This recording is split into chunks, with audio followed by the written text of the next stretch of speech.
అర్జునుడి క్యారెక్టర్ చేయడం ఎలా అనిపిస్తుంది?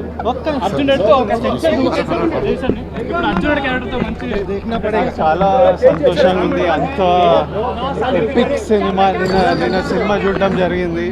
చాలా ఎమోషనల్ అనిపించింది. మన తెలుగు సినిమా, మన ఇండియన్ సినిమాని ఎక్కడికో తీసుకెళ్ళిపోయినాం.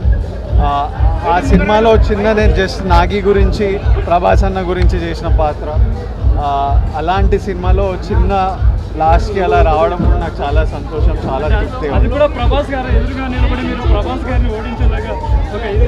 నాకు అది ప్రభాస్ గారు నేను కాదు, అది కర్ణుడు, అర్జునుడు.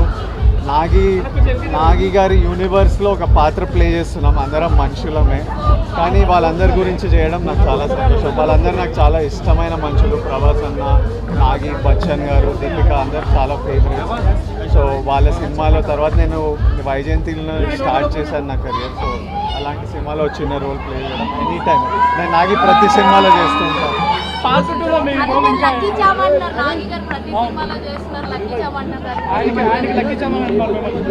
అది కొంచెం నాగి అట్లా అనుకుంటారు, కానీ ఏం లేదు, మనం వెళ్ళి ఒక రోజు చేస్తాం. నాగి పిలిచిన మీకు లక్కిచ్చాము. అవి సినిమాలు అంతా బాగున్నాయి కాబట్టి నడుస్తున్నాయి. అది నా వల్ల కాదు. మహానటి అంత అద్భుతమైన సినిమా, కల్కి అంత అద్భుతమైన సినిమా. అందులో మనం పాత్ర చేసాము అంతే, మనం లక్కిచ్చామని కాదు. అందులో పాత్ర ఎవరన్నారు? అశ్విని దత్ గారు ఏమన్నారు? విజయ్ దేవరకొండ గారి క్యారెక్టర్ కూడా ఉంటుందన్నట్టు. అశ్విని దత్ గారు ఏమంటే అదే కరెక్ట్. నన్ను ఎందుకు అడుగుతున్నారు?